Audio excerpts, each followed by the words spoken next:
Hi, I'm Beth Kingston, and today I'm going to show you a dry paper mache technique using a Xyron 1.5-inch sticker maker and some tissue paper to turn this into this. So I'm going to set these two cuties aside. I've got some tissue paper which I've already cut into strips about 1 1/4, and then I've got my Xyron sticker maker. So I'm going to take the strips of tissue paper, insert them into the top of the machine, and pull them through.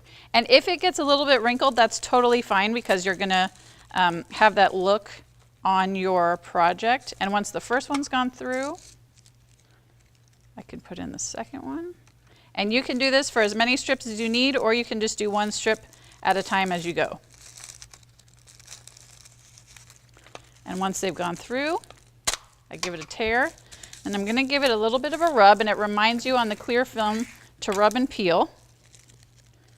I'm going to take this clear part, peel it right off, and now my tissue paper is ready to work with. So then I'm ready to start decorating my little dinosaur, and you can find these paper mache shapes in all variety of shapes and sizes.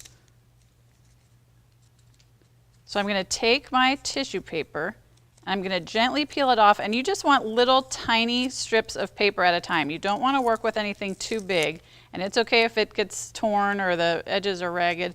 And you're just going to gently lay it on your project. And you're going to do this until you've covered the entire dinosaur. And you can use different colors, you could use gift wrap. The possibilities are just endless.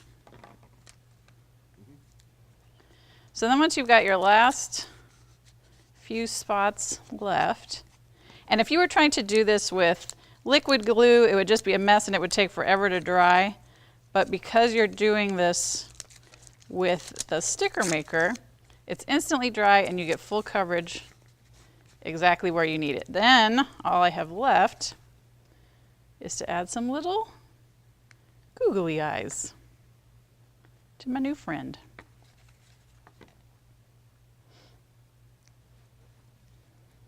This is a great rainy day project, a fun activity for kids. I absolutely love it.